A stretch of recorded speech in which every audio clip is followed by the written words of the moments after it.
This is The Boys podcast from TV Podcast Industries, and we're talking about The Boys, Season 2, Episode 1, The Big Ride.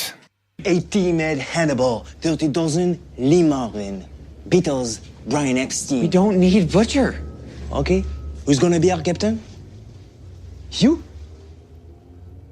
I mean, guys, just hear me out. Shut up!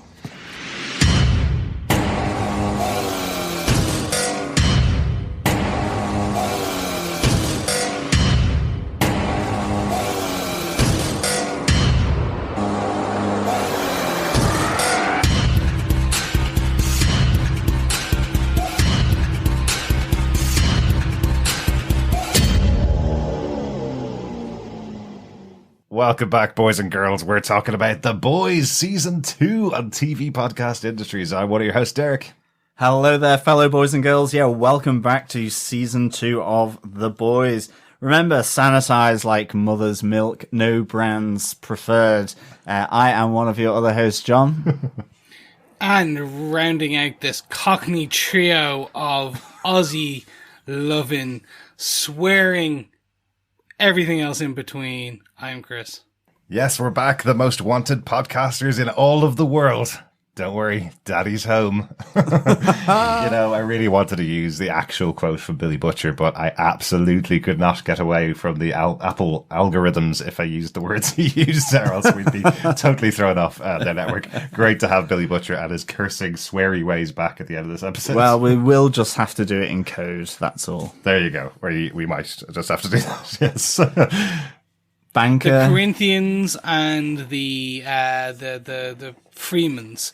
So the F word and the C word, all over the place. Something like that. Yes, we're back with Season 2 of The Boys, The Big Ride. I can say that in my Dublin accent and it sounds even better. Would you? Yeah. Really good fun to get into this episode. Really good fun watching the team come back together and the show kind of assemble itself. We obviously are going to spoil everything about the first episode of Season 2. If you haven't watched it, go watch it before jumping in. The first 3 episodes were released today, the 4th of September, on Netflix. We will not be spoiling episode 2 and 3, but we will be spoiling episode 1 on this episode. I'm sure you've already watched all 3 of them. We haven't yet. We're holding off. Are we really, though? Are we really? We will be dropping episodes 2 and 3 as well very, very shortly. Yep. Later on today for episode 2 and over the weekend for episode 3. And then we're going weekly. As the show is going weekly, they're going to be releasing episodes 4 through to 8. I had to count those in my head there. 4 through to 8 will be released every Friday from now on, and we'll be releasing our podcast after that as well. So make sure you get your thoughts in as you watch the episodes. Email us to feedback@tvpodcastindustries.com with your thoughts about each of the episodes of the show, and we'll discuss them as we go in. But this time, we are just going to spoil the hell out of The Boys, Season 2, Episode 1, The Big Ride. Once again, this show is based on the Garth Ennis comic books, The Boys, presented by Eric Kripke, the showrunner for this show. He's the writer of this first episode as well. He's a producer well known for his work on Supernatural, and obviously he was the showrunner for Season 1 of The Boys as well. This episode was directed by Philip Sgriccia. He did direct an episode of The Boys Season 1. He did Season 1, Episode 3. You guys will definitely remember the episode because it featured Popclaw's unusually explosive sexual position. Oh, God, yes. Yeah. Which we even saw in the flashback part at the start of the episode, or the recap of Season 1 at the start of this episode. The very bloody recap at the start of this episode. But he is also a long-time collaborator of Eric Kripke. He did 45 episodes of Kripke's other show, Supernatural. Wow, what a legend. Yeah, right up to Season 14, actually. Season 15 we haven't started watching yet. We've been watching in arrears, as I like to say, for Supernatural, but we finished Season 14 a couple of weeks ago. Really good. I can't believe the quality kept up on that show so much. Like, you kind of just gave up watching it because there were so many episodes, but you can still jump back in and keep you watching. Always come back to it, and it's always fantastic, for sure. Looking forward to the end of the show, actually. Looking forward to seeing how they wrap that show up, because they've gone through everything, gone to heaven and hell, and all the characters have died and come back to life. So how do you actually finish it definitively if you're going to close off a show like that? Well, and certainly as one of the main actors from Supernatural will be popping into Season 3 of The Boys as well. That's right. Jensen Ackles going to be joining the show in Season 3, and rumours that we will also see another one of the big actors from Supernatural and from The Walking Dead arriving over onto Season 3 as well. Oh, interesting. Yeah. I'm Didn't know intrigued. about that one. Yeah. No, I didn't either. What is the secret that you hold from us? Yes, a conversation between Jeffrey Dean Morgan and Eric Kripke, where Jeffrey Dean Morgan congratulated Kripke on how wonderful season 1 of the show was and really looking forward to season 2. And Kripke said that he will write him into season 3 of the show. So it's a possibility that we'll have stuff. father and son team of the Supernatural boys over in season 3. Yes, the Winchesters arriving to the boys. Excellent stuff. Yeah, so there you go. So there's lots of supernatural connections. We did also see Uncle Bobby in the opening of this episode as well. So still lots of the members of that team involved in the show. But of course, when you got a showrunner as awesome as Eric Kripke, who still seems to get on with all of his former team, of course he's going to involve them in the show. Let's get into our discussion about the show itself, though. John, what did they give us? Do you want to tell us what they gave us with your synopsis for the first episode of season 2, The Big Ride? Sure. With Madelein Stillwell dead, law enforcement is on the hunt for Billy Butcher, prime suspect in her murder, and his associates. As the boys try to work out what their next play is, Hughie wants to go after Vought with assistance from Starlight, while Frenchie and Mother Milk await the return of their missing captain, Billy Butcher. Vought Industries continues to consolidate and promote its role in the US military with the continued threat of super terrorists in America. Meanwhile, an out of sorts and milk-deprived Homelander tries to find the replacements for Translucent and A-Train around the table of the Seven. But things don't go all his own way. Oh, milk-deprived Homelander. Oh, yes. That's put me off dairy for quite some time, methinks. If you haven't joined us for any of our other shows, and if you're only subscribing to us on the Boys podcast from TV Podcast Industries, you may remember that we do cover this show differently than we cover the rest of our shows. We talk about our Boys or Protagonist Moment, we talk about our Seven or Antagonist Moment, and we talk about our outstanding moment from the episode. 3 points each to go through all of the points in the episode, or the moments in the episode. Loads happening because this is the first episode of the show. Loads happening to catch us up on what happened in season 1 and to set up the storyline for season 2 of the show. So, Chris, do you want to kick us off with your Boys Protagonist Moment for the episode? Why not? I'm going to kick off very easy, and it's the boys go to the boats.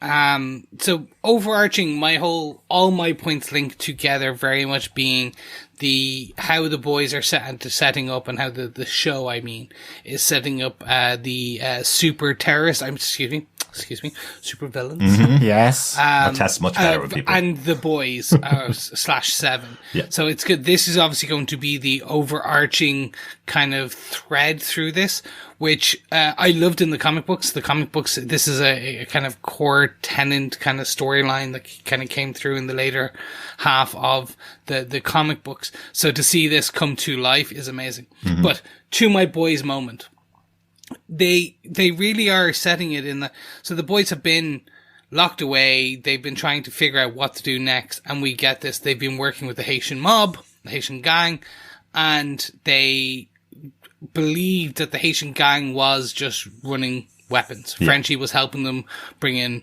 we saw a rocket launcher, we saw a couple of machine guns, some handguns, so he thought they were just running weapons, which it was his role. Yeah. That's what his previous background was. We saw in season 1. He's a gun runner. Yeah.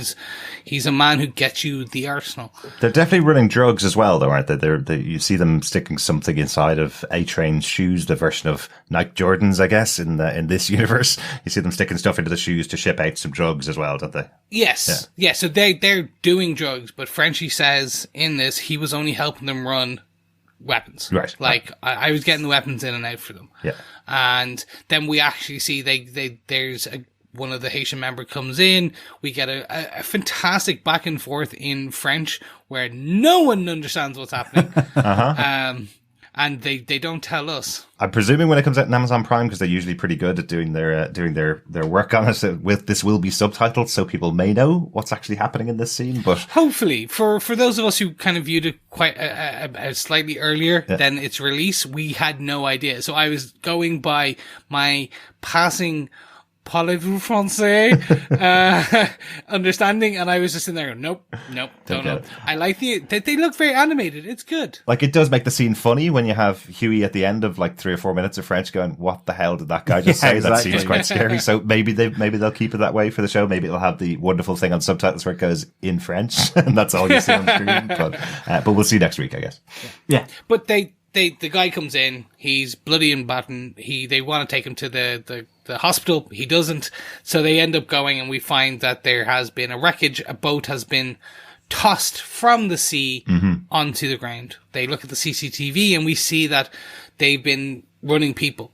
They've essentially, be it smuggling, human trafficking, or slaves, or we're not sure what, but there's definitely people coming in off the boat. And they've inadvertently brought in a super terrorist or super villain. And this is setting up the week, because we see the female finds a piece of origami paper into the shape of a crane, there in the water. So that obviously will play a part. What's that because about? she keeps going, boy, while talking to Frenchie, and that makes no sense. So it's going to be interesting to see how that pans out. Yeah, I love But that this you all say sets it up. I love that you say she keeps saying "boy" while talking to Frenchie, and not one word is uttered this time by Kamiko. We again have a very silent female in this episode. But yeah, She's learning to write. she is absolutely. It's a good job she's on the bees as well. Otherwise, she couldn't have said boy. I thought she was going to progress onto boat as well, but we didn't get that. That's true. That's true. No, so this is my moment. So this is very much, it's the catalyst that kind of sets us on the rest of the race towards what happens throughout the episode. Yeah. And I'm enjoying that they could have spent this whole 60 minutes, 60 plus, just kind of going, and what's happened in the couple of weeks since? Yeah. Here's everyone, and let's rejoin, and here's catch you up. No, they jump straight in, and you're straight away essentially kind of dropped into The Boys season 2. It's everything we loved about these characters, and they've shown some growth, but essentially it's like, hey, we're into this now. Like you'll catch up with the rest of us. Exactly. So, and what do you think, Chris? Since this is your point, what do you think? So they released the chemical V into the world to create these supervillains. The supervillain seems to be on board with this boat full of trafficked humans, I suppose, brought into the country. Do you think that the people that worked with Frenchie knew that they were bringing in a super terrorist, super villain, or do you think somebody else was involved? Is this the whole story where they covering up the import of a supervillain into the US? Is that what was happening? What's your thoughts? So I'm going with that. No, they thought they were just smuggling in people. It looks from the back and forth, the fight that we see on CCTV, that he's like, no, you're going this way with the rest of people. And the guy goes, or the woman goes, nope, smash with a boat. What we do know is that they were, Homelander released the formula for Compound V out into the wild last season. Now, the thing is, Compound V is given to children. And that's how they made how the soups grow. Yes. They grow with powers in utero, etc. As we saw last season with Baby with Laser Eyes. Yes. Yes, exactly. I love that Baby with Laser Eyes. I want one. Diabolical. Just so for soldering purposes only. Actually, that has been released as a toy, hasn't it? There is has. a baby toy that you can buy with laser eyes. Excellent stuff. Yeah. But I think what we may get is there's an element from the comics that hasn't been discussed, which is this more temporary Compound V that gives elder adults or adolescents powers. Interesting. So I feel that's where we may have be heading. Like it's this temporary Compound V that kind of soups you up. Interesting. Sounds like a movie that was released during this summer on Netflix. Almost called Project Power. Yeah. Yes. I feel that's where they may go, so that this is, or it will come all the way back to that. Like, we know that Homeland did this so that they could be super villains, so that they have someone to fight, so that they can get into the military and he can become the Superman. So it's going to get interesting to see how they start pointing these bits together, because the show has spun off into its own version of The Boys. Yes. It's not following the storyline exactly. They're taking liberties with it. And I will say this, as I said in the end of season 1, they're taking great liberties. Yeah. I'm very happy with the way they're going, what the choices they're making. Yeah. They're bringing it a bit more, because again, this comic book the source material was written a good few years ago. So this is going to be a reimagining based on the world we are living in now, the decade we are in now. So I think it is going to be something along those lines. Based on some of the trailers as well, that's where I'm putting some of these points. So I'm not going to jump into that because I don't want to spoil, because the trailer is designed to mislead in a way. It's the coolest actionist bits given completely out of context. Absolutely. But yeah, so that is my main point for this episode regarding The Boys. Excellent. John, what about your protagonist, The Boys moment for the episode? For me, it's Mother's Milk. It's kind of it's him keeping his standards in that sense. I love the fact, they're in this criminal sort of hiding hole. Mm-hmm. There's drugs being pushed, there's guns being run. He's doing all the kind of surgery work. He's taking a bullet out there, and yet he's missing his daughter.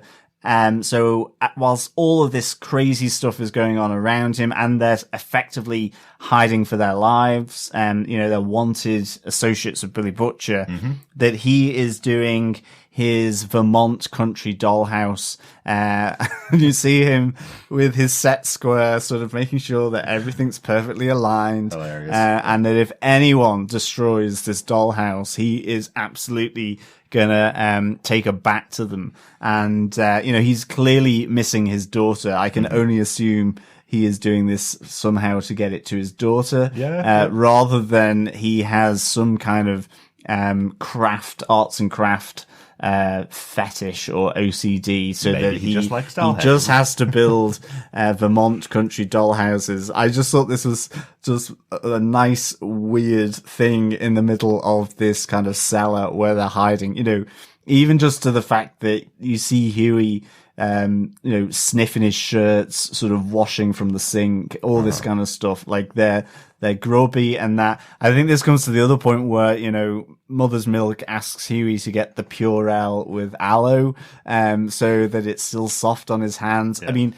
this was obviously done before lockdown, and who would have thought that, we would have a hand sanitizer gag almost sort of at the start. And I mean, like myself, who would have thought, I think I saw it on social media recently, that my hands was probably have absorbed or drank more alcohol than my mouth at this stage in 2020. That's saying a lot. With, everyone's hands in bits from continually washing and sanitizing. Yes. And here we have Mother's Milk making sure that in amongst all this chaos, in amongst all this grime, filth and dirt, he is still keeping a good hygiene program going. I just love this kind of fairly sort of weird and bizarre behavior from Mother's Milk in this setting. Thought it was really good. Yes, we are Mother's Milk, I think, at this stage. Yeah, please. You're allowed to go out from our underground cave, Hughie, and get out in the street as long as you bring me back the hand sanitizer, basically. Well,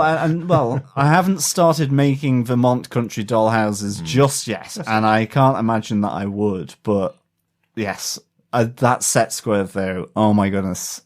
That was so funny. Hilarious. We make podcasts, not Vermont country dollhouses. That's basically our version of it. Yeah, I like the hideout behind a kind of a pawn shop is what it looks like, or a bargain shop. I love as you see Hughie walk out. There's a rack full of comic books. All of the 7 have their own individual comic books. He just gives it that kind of cursory glance of, oh, these people have ruined my life.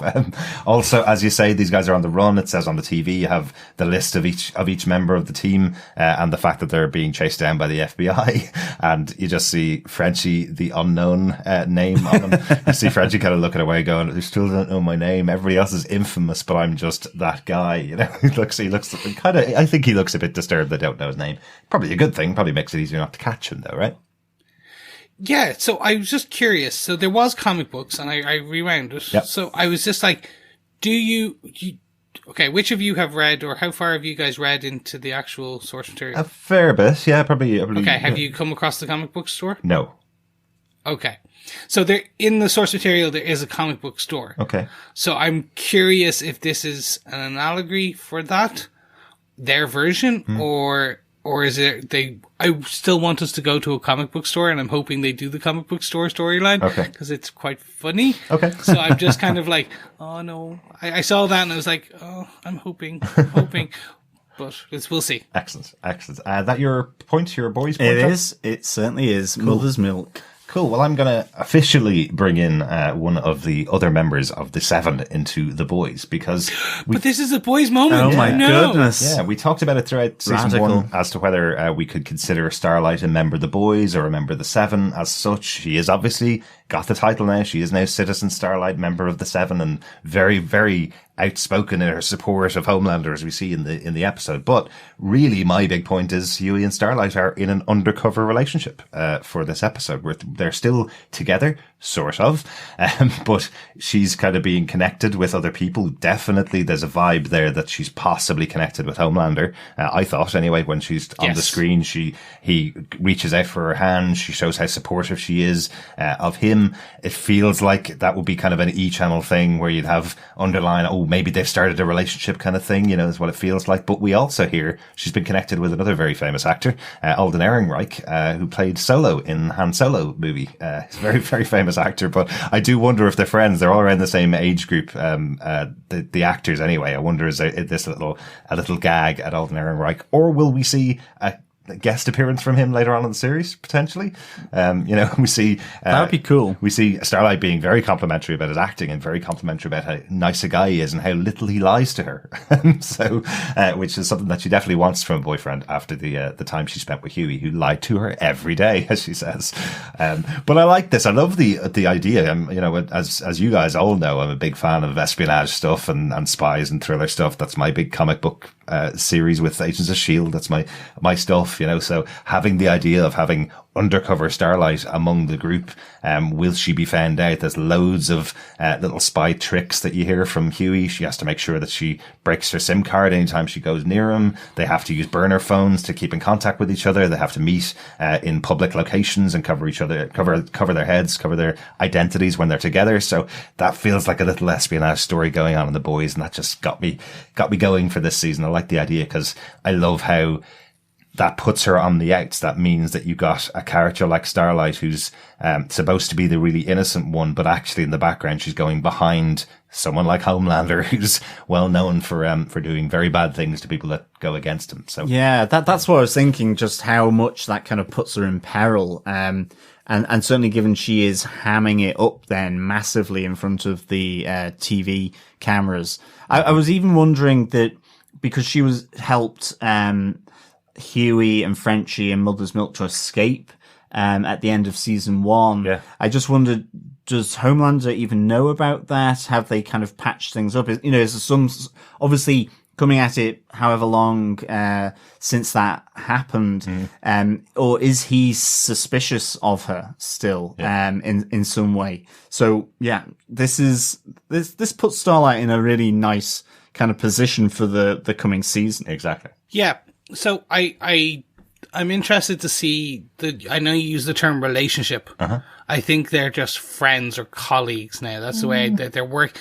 Because there was that whole the knee part where they were the shot of the knee. So I don't see them as being, they're not boyfriend, girlfriend anymore. They like each other. And especially towards the end of this episode where she's like, don't lie to me again. I can tell when you're lying to me. I'm not lying to you. Yeah.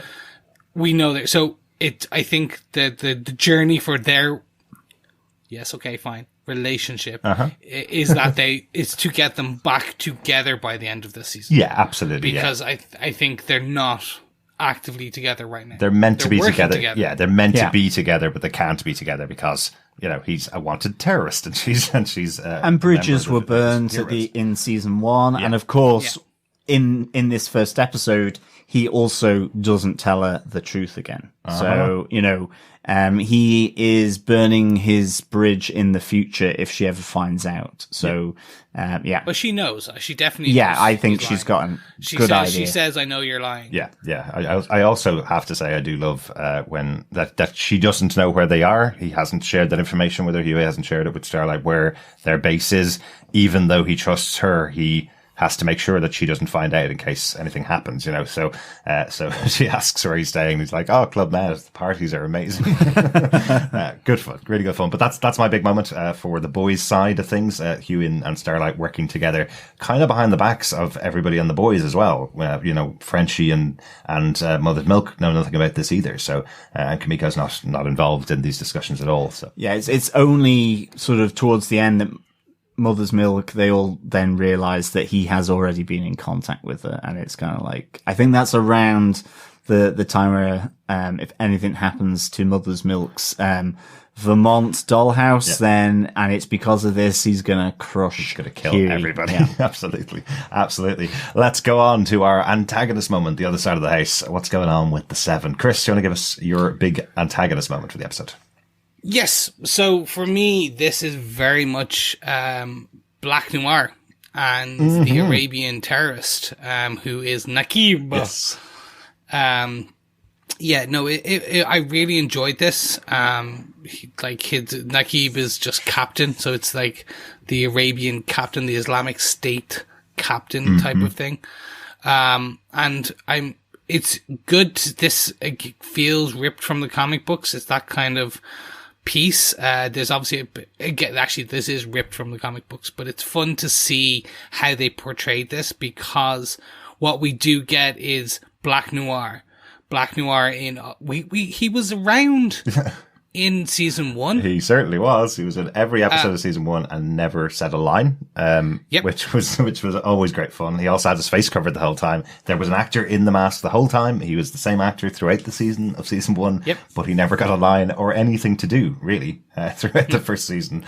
So this time we're now seeing the powers of Black Noir. This is the scene that was shown at the San Diego Comic-Con panel that the boys did during the summer. If you haven't seen it, the panel is hilarious. It's really, really good. But this was the clip that was shown.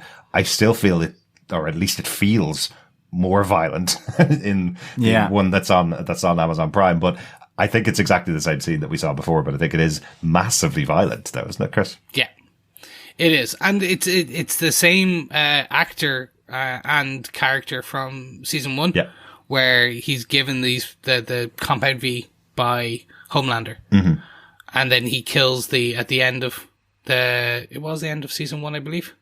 We see him kind of destroy the base. Yes, Naqib. Yes, that's right. Yeah. So it's cool to see that they're kind of building up again. This is my whole threaded point. They're building up the super villain storyline, and this is one great one. Interestingly, we do see the how invulnerable, if we want to call that, Black Noir is. Yeah. He takes a full detonation from Naqib, like point blank range. Absolutely. And gets like half his mask melted, and we get this kind of chest kind of ripped open, and we do see this great shot of kind of the burn torched skin, crusted and well barbecued underneath. Yeah, absolutely. I love the look on Naqib's face when he realizes he hasn't taken out Black Noir. And obviously then the sequence after it, the surprise on his face that is like kept for immortality with the old slice and decapitation. Yeah. And then we get the fun scene of the boy, the child. It's just like the head, and then it's like playing with the rabbit. Follow the rabbit. Look at it go.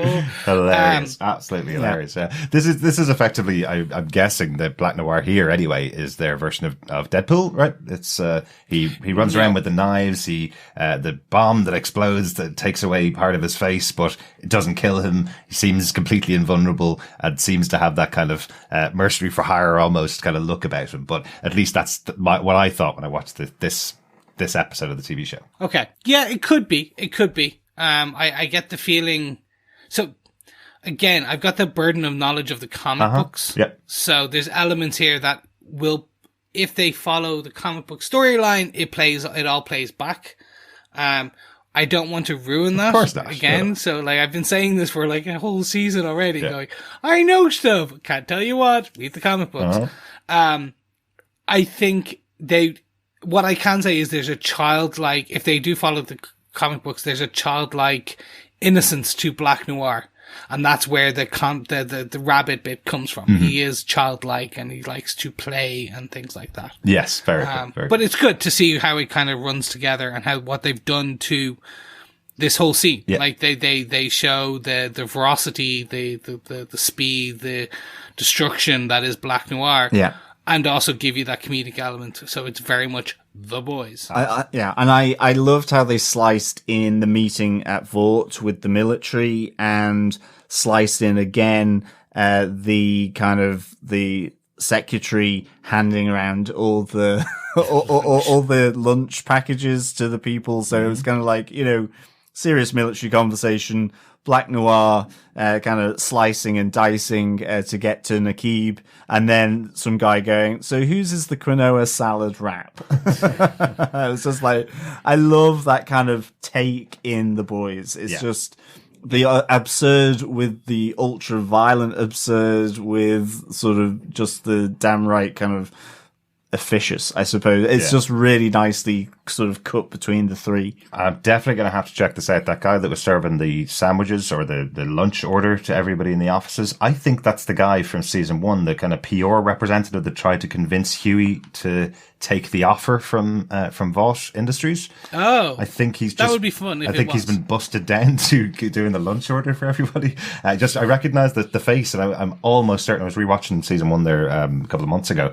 So I need to go back and just check that. But I think that's it. But you're right. That is really Eric Kripke's kind of take on these characters. You know, having those kind of real world conversations. Even Nakib and his helper having that conversation about what's possibly going to be the thing that you put on a T-shirt for me when I become this amazing supervillain.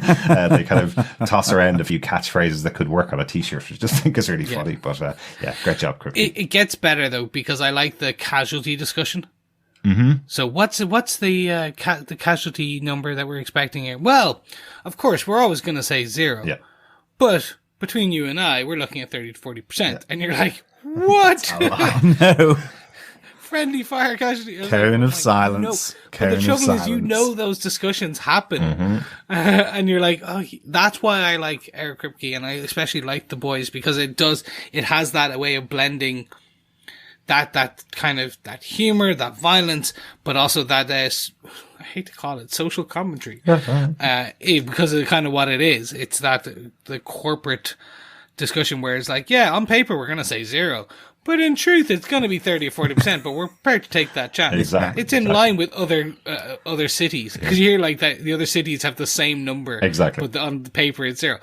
So, anyway, overall, completing my point of my boys, my 7 moment is that Black Noir and Nakib point.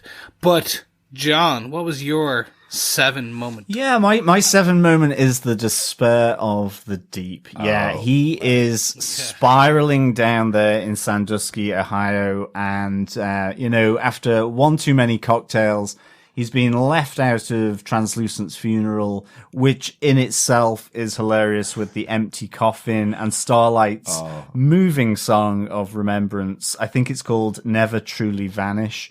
I think we've been waiting for a song to take over from the Jessica Jones song that was so awfully written that it made us laugh. The minute I saw Starlight there on stage, I knew this was going to be up there. It's so well written. The lyrics are really good. Her voice is great. But I think I also love the addition of the kind of country music star hair that she's attached to her head to make her look even more Starlighty. And all the pictures of Translucent, growing up, and you just see like the floating nappy or the baby onesie, really, really good.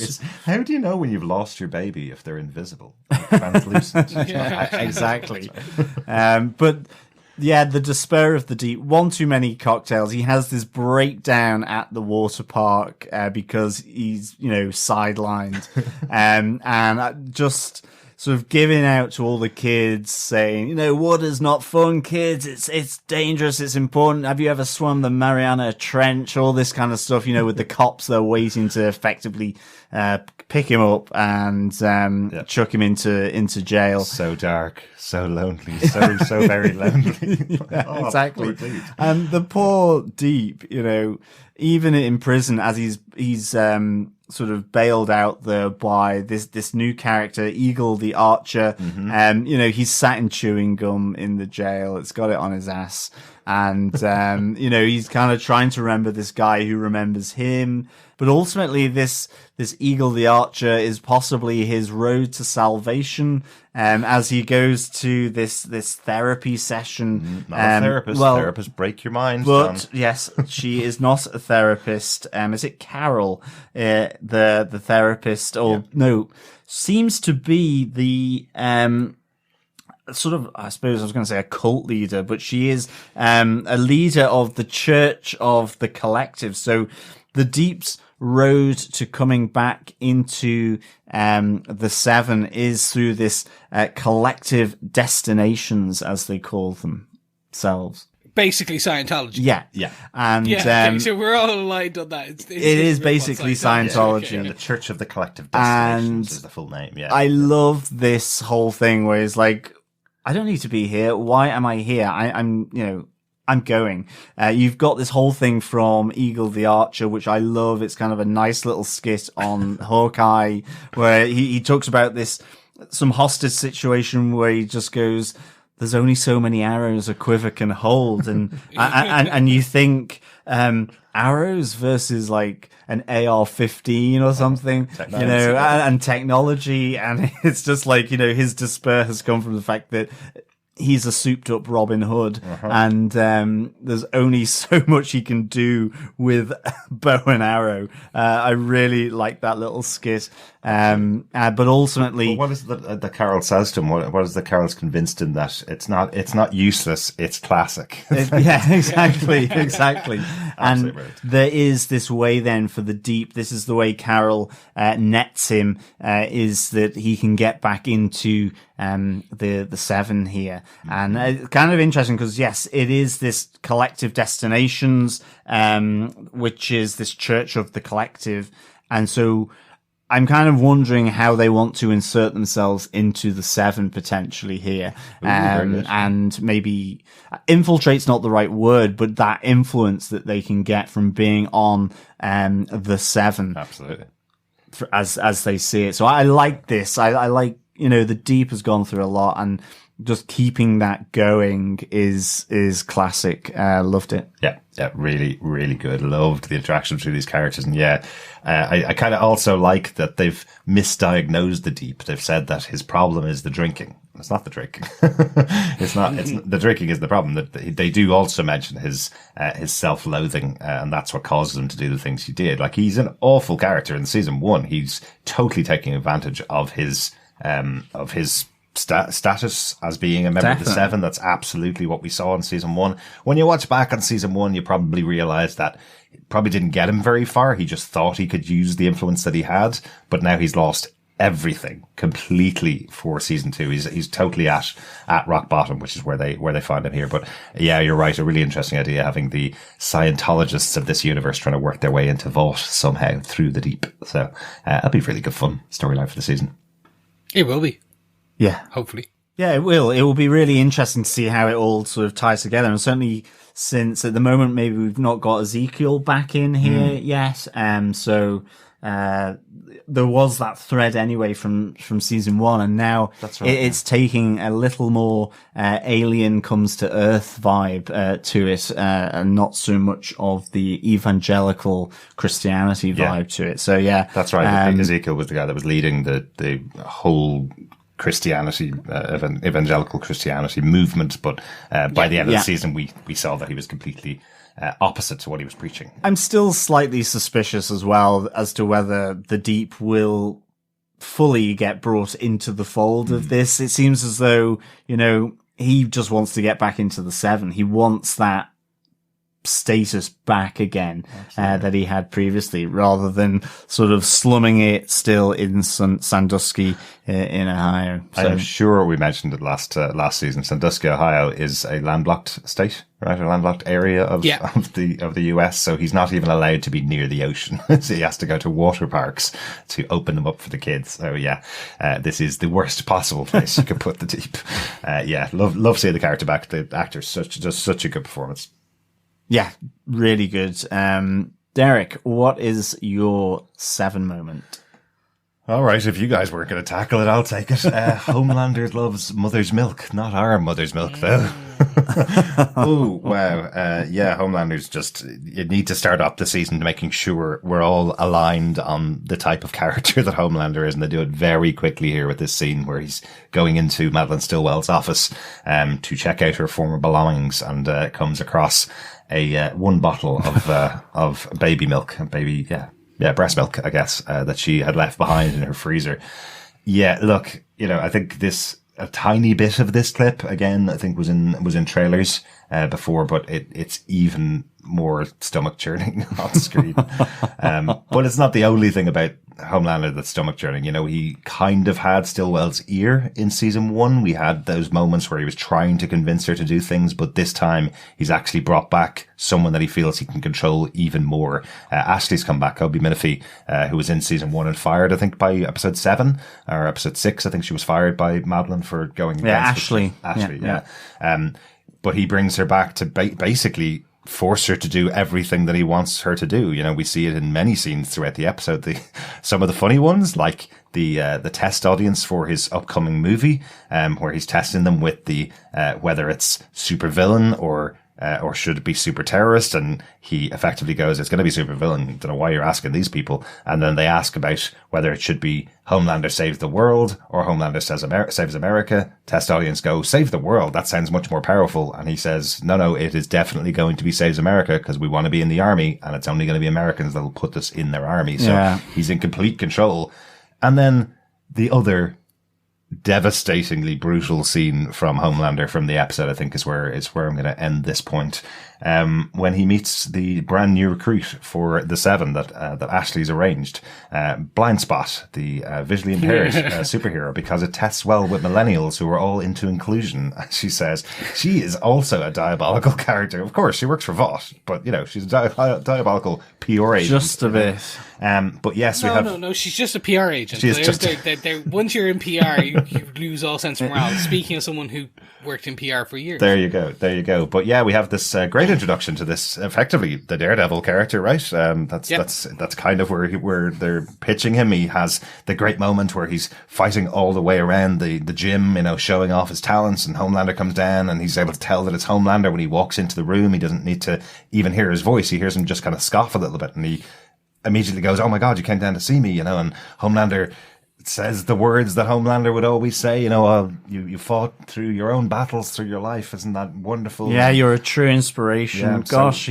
so proud of you. He sounds so genuine, doesn't he? Doesn't he just? And then the what if I did this, as he busts the eardrums of Blind Spot, sending him bleeding to the floor. And then, which is a fair actual bit when you gotta go, oh yeah. Yeah, but for someone whose whole thing is based on their equilibrium, their hearing, their senses, what if you destroy the senses? Well, yeah, but you would assume that the reason why his guard was slightly dropped is because this is supposed to be Homelander, the leader of the new team that he's joined, that's done it, I presume if he was out fighting villains in the street, he'd probably be better at blocking himself. But yeah, Homelander instantly taking the kid out, and the whole reason he does it is because that's not why he hired Ashley. He hired Ashley to do everything for him, and he will be the only person that will choose who's in the 7, I thought this scene was, I suppose, as diabolical, let's use the boy's word, as anything that Homelander has done in season 1. Sets him back up to being that Homelander we remember, the really evil leader of the 7. So I really loved how the scene kind of brought us back to that character again. Well, that's it. I think it's in these moments with Ashley and also with Blind Spot that you see the menace is still there with Homelander, even though there's some kind of, I don't know whether he does have killer's regret for killing Madelein Stillwell. He certainly got regret that he no longer has a bountiful source of breast milk. But for sure, does he miss her or doesn't he? Does he have remorse in some way? Like it was an interesting moment about where he was asked about whether he is any closer to finding Billy Butcher, who is accused of killing her and blowing up her house. And you just wonder, is he actually really going after her or not? But, you know, these moments with Ashley, you really get the sense of Homelander being in control, and this menace where, you know, he has effectively got Ashley over a barrel, to do his bidding. And yeah, that's what's so great about the focus group, that, you know, when they go his way, he's like, look, I told you so. And when, they don't, it's still saving America. Exactly. So yeah, really good. Exactly. I've been in so many focus groups like that, to be honest. No, they're not giving us the answer that we paid all the money to have a research group about. We're not listening to that. Yeah, like, you know, Ashley hated her job in season 1 and then got fired from it. And now she's back in season 2 in this role that she can only hate more. Like, Madelein Stillwell was bad, but Homelander telling you effectively, I will rip off your head if you don't do exactly what I want. And he can do that instantly. It's not like I'll shout your head off. It's, he can actually rip her head off. So, exactly. Not looking good for Ashley. That's it on the 7, I think. It is. Any other big moments, the outstanding moment for the episode that we haven't covered? Chris, what about yours? I'm going to start quick and easy. It all comes together when Raynor loses her head. So this is fun for me because essentially they zigged when I thought they were zagging. And I know that I say that a lot. You do, Chris. You really That's what do. I enjoy. I really do, because this is what I enjoy about TV, or well-written TV. Maybe you just can't predict zags or zigs. I really can't. I think it's just I'm constantly zigging and I'm just running around in a circle. Yeah. You're like an alligator. You can only go in the straight line, and it's like, where's this going? I can't follow it. Help me! Why are they still being able to chase me? No, so I was not expecting this. This is like, they set it up. It's like, okay, we're gonna get this. And they get right to, suddenly your head explodes. And I was like, they have not, like, is this a soup? Is this a gun? Like, that makes heads go kablooey? It's just huge. It's cause especially it's the fact that they're in the CIA and now they're gone, because Mother's Milk's whole thing was he was coming back. He was gonna get to see his family. She was gonna work on that if this all turned out. And she sets up that, now it's all falling into place. We had, like, you've just brought me the missing element. So they understand that Vaught's doing something. Now we understand that it's Vought are producing super villains. But that's what we think, that they're trying to get themselves in, that she was working towards this. But there's obviously more to it. Absolutely. So it was just, it's a good explosive moment to set you on the path to the rest of the season. It really is. In the immortal words of Billy Butcher, Raynor has blown her canister. It was like, what a description. Really, really good. Yeah, I mean, because she's calling it a coup, isn't she? From the inside by Vought, effectively. So, yeah. I wonder who had blown her canister. I wonder, is it kind of Black Noir? You know, because I always feel he's the weapons expert. Or like, who is it that's done it? Or is it Homelander? I don't know. But I think it's more soups. I think this whole thing is that there is a Vought-controlled super villain kind of team that have been smuggled into America, and that's the coup that she's mentioning. Exactly, because they've created a group of supervillains, and one of their powers is popping heads. Yeah, exactly. You're right as well, Chris. You know, it's really, I suppose it's really important to point out the flow of the conversation. Is they're having a conversation where she's talking about, you know, their family and their friends, and she's aware of of all of them and how they're all doing effectively. But it's the moment that she pieces it all together and says, Vought are behind this. You've confirmed it. It's the minute that she says, you've confirmed it. Now I know what's happening, that her head explodes. So someone's listening in, or there's a device in her brain that explodes when she realizes it's all connected. It was a totally shocking moment, because this is the same actress from season 1, Jennifer Esposito. She's the same person that was playing that character for 6 episodes of season 1, very involved in helping out Butcher and the boys going after Vought, you know? So real shock that she's got at the end of this episode in that moment. Just totally unexpected. And so they zagged when I thought they would zig. See? Anyway, so that's my big outstanding moment for this one. And to move it slightly on, and kind of in a similar vein, John, what is your point? Yeah, no, my kind of big moment was an outstanding moment was, who runs Vought effectively. I loved this standoff between Homelander and Edgar. He's put Ashley in a place for trying to bring, in Blind Spot, and then he's, suddenly confronted with Stormfront whilst he's doing promotional stuff for Vought. And, his reaction in that is priceless. But, he goes to see Edgar and, wanting this respect from Edgar. And effectively, I love that Edgar stands up. I mean, I was expecting the eyes to go red here, but Edgar is, we are not a superhero company. We are a pharmaceutical company, and you get this, you get this, history of Vought, corporation here, and the scientists that founded it, Frederick Vought, and Nazi scientists, like with the Operation Paperclip, bringing over scientists from Nazi Germany, and that even with Oppenheimer, before anything was getting off the ground there, Edgar's sort of saying there were practical applications for Compound V in the field, even in the 40s with Soldier Boy. Captain America. Captain America, exactly. And who Jensen Ackles is purported to play, I believe. Is that right? Yes. I think so. It is, and we'll jump into the history of Soldier Boy in Chris's Corner very soon. Very Chris's good. Corner returns for The Boys season 2. Forgot about that. Yeah, but I loved this standoff where he kind of just lays it out in front of him. We cleaned up your mess when you were sending Compound V, as you're saying, Chris, around the world, so that they had that opposition of super villains, super terrorists, to massage his ego. And it's like, you've now got a film premiere to go to. You go off and do that, because I'll run my company. Which is pharmaceuticals. It's all based around Compound V. And I just thought this was a really nice standoff between the two. And Homelander really effectively being put in his place. You can see the anger and just the outright rage in his face.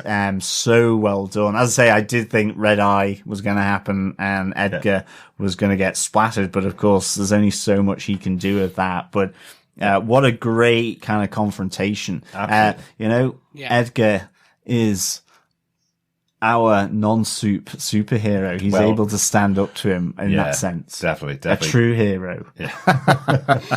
There is that moment where you kind of realize Homelander's smart. At the end of the day, he's still a smart person. He still understands that actually everything that Stan Edgar is saying to him is right. Like, he's not lying to him. He's telling him, you're just a product. All you are is a front for this organization. You're not in the lead. You're not the one that's responsible for the business. We're not in the business of superheroes, as you said. So, really, really good. I'm a pretty recent convert to Giancarlo Esposito, the actor who plays Stan Edgar. We saw him a little bit in season 1 of The Boys, of course, but he's apparently his biggest role was Breaking Bad. I've said it before, not a show that I've watched very much of. I think we only got through about 4 or 5 episodes of the first season, but that's kind of where he came from. Everybody knows him from that. All the fans of Breaking Bad are, like we talk about Michael K. Williams from The Wire as being a big breakout character from The Wire. They talk about Giancarlo Esposito being the character that everybody wants to watch in other stuff. I think most recently we saw him in The Mandalorian. He played the big bad in that and ate up the scenery around him there. It's really good seeing him here because Anthony Starr was the scenery eater of season 1. Every time he's on screen, nobody could stand toe to toe with him.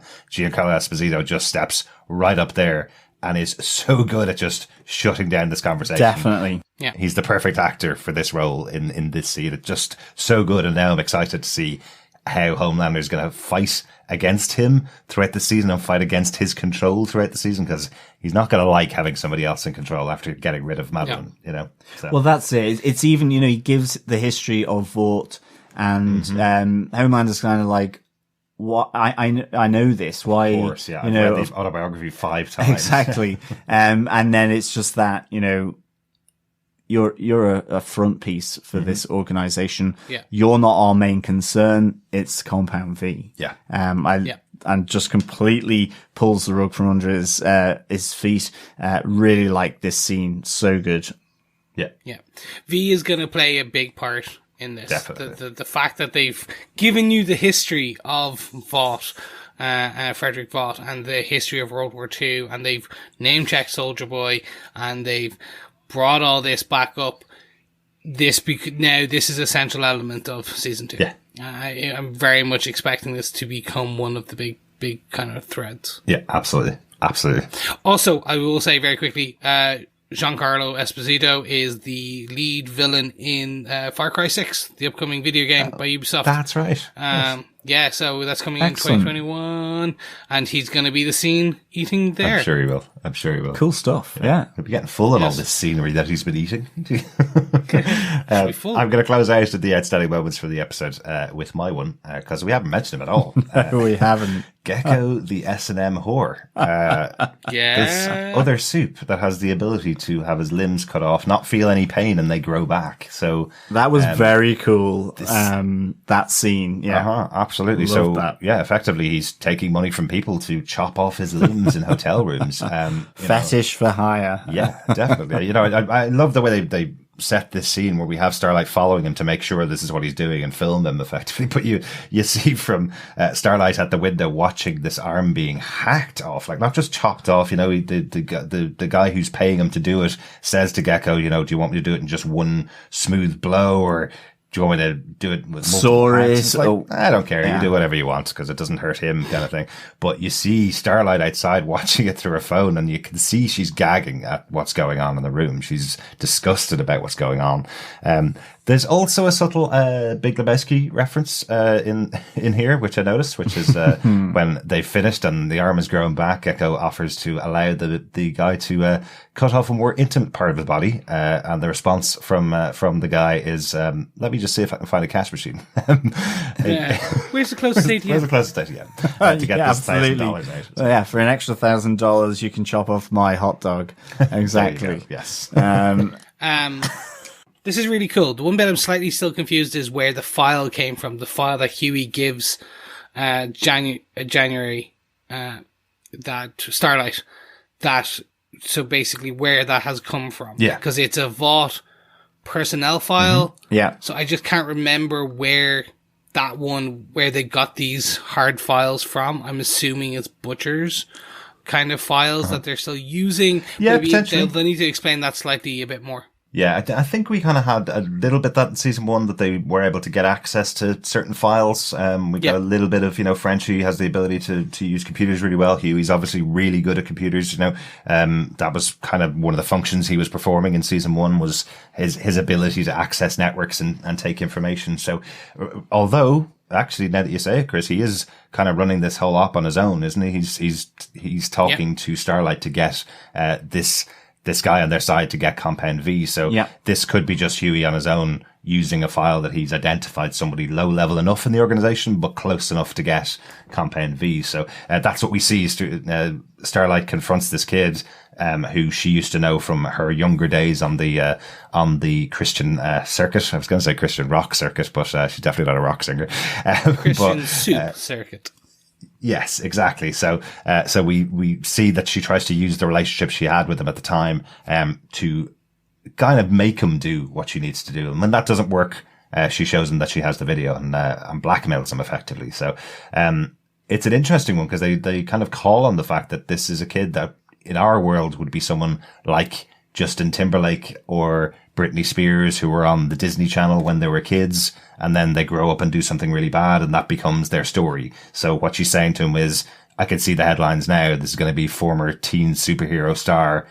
Look what he does. He's now an S&M whore. That'll be all over the press, and that'll be your legacy, effectively. So, really like that. I also, you know, this is Starlight becoming into her true self. She's very much becoming the hero that she said she was always going to be back in season 1. She's willing to do what she needs to do to take down Vought. So, loads of stuff in here, and also a very funny scene. Yeah, I know, super duper. And that's why it's my outstanding moment from the episode. Any notes before we get into Chris's Corner? Nothing from my side. I'm going to talk for quite a few minutes anyway. Okay, I've got one note, because I did think this was definitely intentional. The hoodies that Hughie and Starlight wear to go and meet each other. Anybody get a reference there to Captain America Civil War? Yeah. Everybody wears a hoodie and it makes them invisible to the world around them. You even have Starlight standing underneath the Citizen Starlight poster outside of Vought Enterprises and nobody notices it's her, you know? But she's wearing a hoodie. It's okay. This is the MCU trait that they've brought over to the boys. Wear a cheap hoodie. These look like, 10 quid hoodies from are the equivalent of pennies, I suppose, or TJ Maxx or TK Maxx, isn't it, in the States? One of those two. Yeah. Well, speaking of clothing as well, I must say, have to give props to Billy Butcher's velour tracksuit that he rocks on down into the cellar right at the end to announce that Daddy's back. I was like, that is the Zap Brannigan of clothing materials here. Thought that was really good because it was red, blue, and kind of like an off yellow or something like that. It just looked pretty grim, but he's back with his boots and his velour tracksuit. We didn't talk about Billy Butcher all episode. Obviously, he just appears at the end of the episode. We'll see what happens next week, but it did almost make me think, everybody's wondering, where is Billy Butcher? Where has he been? And, with the velour tracksuit, it felt like, has he been hiding out in Florida with retirees? Is that what he's done? Did he put on a wrinkly mask or something and hide out with old folks down in Florida? Was that where he was? Great to see him back. Great joke throughout the episode. Felt very Simpsons-like, the drama that's been made out of his apparent murder of Madeleine, with all the words in the wrong place, because obviously Billy Butcher's a character from England or Australia. We still don't really know, but they mess around with the words so in the way that nobody from either England or Australia would actually talk. So I think I'm trying to think what he calls it now. I've completely forgotten how he says it. I think he says something like "don't bollocks it up," which is something that that nobody would use in a sentence that way. But there you go. Good fun. I guess that means if nobody else has any notes, we are back with season 2 of Chris's Corner for the boys. I got renewed. Woohoo! Yes, you did. You did. This is where Chris tells us some stuff from the comic books about characters that are in the show that we may not know. Any characters that appeared this time that we haven't talked about, Chris? Yeah, so there's the two. The main ones I'm going to call out now are the two S's, the SS, if you will, the Soldier Boy and Stormfront. So kicking off with Soldier Boy. So he's name checked here in this episode by Vought. By Giancarlo Esposito, by Edgar. And essentially there's two. This is the Captain America of the boys universe. And there is the Soldier Boy from the present at the point, who is a part of Payback. Payback is the Avengers-esque superhero team. So there's a current Soldier Boy, in the comic books anyway. But there's also then the Soldier Boy who is name checked by Edgar, which is the Soldier Boy from World War II. And this is again, he's the young Captain America. And what we actually see is that the fun part about this is he was one of the first successful kind of compound V soups, but he was very stupid. He was like big, blonde, super jacked, and not a brain cell. So essentially, he was the leader of the Avenging Squad, which is a parody of the Invaders from the Marvel comic books. And because he had no training or anything, he ends up getting everyone killed in one of their very first missions. He gets the soups killed. He gets the boys. So remember there was there was Mallory. Yes. So Mallory was around in World War II. In the comic books. Yes. Mallory was the leader of the commander of the squad. So he was the CIA kind of liaison, if you will, the Nick Fury of the whole squad. Yes. And he ends up getting, Soldier Boy ends up getting Mallory's whole team killed, all the other soups killed, and Mallory is the sole survivor. He comes across the original really badly wounded Soldier Boy, who's begging to be helped, sniveling, "I don't want to be here. I'm just a kid out of Brooklyn, blah, blah, blah, blah. And Mallory kills him with a grenade. Okay. Which is really fun because it's the creation of the boys. Right. Because Mallory goes on then to keep the Supes in check. Take down. So that is the Soldier Boy. That is the thing. So we're going to be interesting to see now. We do know that Jensen Ackles is coming on to play Soldier Boy in season 3. So will he be the original Soldier Boy? Will he be the secondary Soldier Boy? It'd be fun to see how they play with this character now that he's already been name checked twice. Once in this season, once in the prior. Absolutely, that'll be really interesting to see which version they have. It's kind of cool to see. Definitely. The only connection I could see with the Marvel comics maybe would be, I think, Human Torch is one of those characters. He was originally in the Invaders in the 40s when they were in the war with Namor and Captain America and Bucky. The four of them together formed the first kind of super team, and then they brought in the other Human Torch, the one that's in Fantastic Four, but there's no connection between the two of them. Correct. At all. So maybe it's like that. Yeah. So there was another character in the show, Chris, that I'd love to know some more about. Stormfront, our new... Will we call her an antagonist? For she certainly looks like she's going to cause trouble. She does. At least for Homelander. I think live streaming your first meeting with Homelander, I think that's the only way she thought she could survive a meeting with Homelander. Do you? Yeah. It's, I'm so happy that they brought this character in. First of all, she's played in the show by Aya Cash, who is amazing. I love her work in You're the Worst, which is it's an hilarious comedy show. Oh, okay. But it's a gender swapped version. So Stormfront in the comic books is one of the, again, original, actually the very first Supe ever created. He was the Nazi Supe. He was basically born and created by Vought in Nazi Germany as a child. Right. And then fled with Vought to America when during the war. Oh, very when interesting. the Operation Paperclip? During the Operation Paperclip kind of piece that we saw. His public persona is that he's a reincarnated Viking. His whole thing is that he's like, plays electricity. So he's that kind of mix of Shazam / Thor. Okay. Nice. But is a complete Nazi. Like, is just crazy, Horrible. crazy. But is the leader of Payback, which is that kind of Avengers kind of super team. So I think they're setting up the creation of the secondary team. Very much so. Yeah. Because they also name-checked Tech Knight in this episode during the film.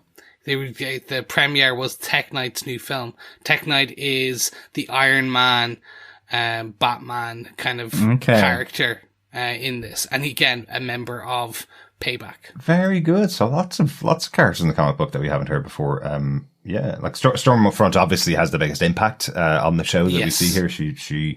Her arrival is definitely one that turns a few heads. As she comes in, even poor Ashley, as she begs to not be killed for Stormfront being added to the team as well. The panic on her face is like, this wasn't me. This was not me. Really good. This is just, it's so good to see this character here because there is some truly crazy shizness that happens with this character throughout the comic books, and if they take even a tenth of it, it will be some great TV. Excellent. That's cool. Thanks, Chris. Great to have Chris's quarter back. Yeah, absolutely. Thanks, season. Chris. Yeah, cool. No problem. Let's close out the episode then. Guys, overall, what did you think of The Boys Season 2, Episode 1, The Big Ride? The Big Ride was really good. I really ride. enjoyed this. The Big Ride was really good. I was so happy to be back in this universe, this story, this characters, this everything. They didn't do what I thought they would do, which was spend the first episode kind of going, here's what happened since we last saw your characters. What do you mean they zigged when you thought they were going to zag, Chris? Yeah, they did. They zigged and zagged. Basically, they went in a straight line. No. That's going to stick. That really is going to stick. But anyway, I'm so happy to be back there. It is everything I loved about season 1, and it seems to be slightly ramped up. Yeah. So I'm overall very happy to be back, and I'm just dying to get into episode 2 so I can wrap this up and watch it very soon. I want to watch it. Well, you can watch it directly after we finish recording. So let's close right even quicker. John, what do you think of this episode? I really loved this. Like Chris, I'm just glad to be back with the boys here. I just loved all of it, getting back to the characters, the craziness of the boys, and to see new injections of craziness like with Stormfront. And I'm really pleased Ashley is back as well to replace Madelein Stillwell. I was wondering who was going to do it. That's really, really good. I would give this 4.5 S&M hookers out of 5 for me. Having Gecko in there, seeing the bloodshed of Black Noir right at the start, all of this is so good. The Deep still, going down, and I just can't wait to see the next episode. Like Chris, it's irreverent, it's brash, it's on the nose, it's crazy, it's a little weird. It has some great skits of beloved Marvel and DC comics, and I just can't wait to see this unfold. And I think having Edgar and Homelander going head to head was excellent, and Raina blowing her canister as well. This is getting really serious now for Vought Industries going into the army. So I like this. Absolutely. And I like that they've teased the idea that Homelander's maybe, his position at the head of that conference table on the top floor for the 7 seems a little more precarious now after that conversation with Edgar and with the arrival of Stormfront. Really good stuff. Loved it. Excellent. Yeah, overall, love this episode. Really enjoying what they're providing at the start of the season, because it comes out of the gates hot. I think the promise that we heard from the actor who plays Hughie, Jack Quaid, was that this season it's not only going to be him covered in blood, it'll be everybody else covered in blood. So this is going to be a bloody second season, and I'm looking forward to every single moment of it. That's it. That's our thoughts about the first episode of season 2 of The Boys. We are going to be running another pub quiz. Yeah, get your booze on, boys, because the pub quiz is back.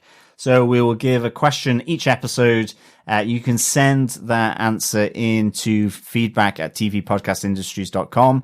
Just send it back, an answer per episode if you want to, or you can collect them all together and send them through all in one go.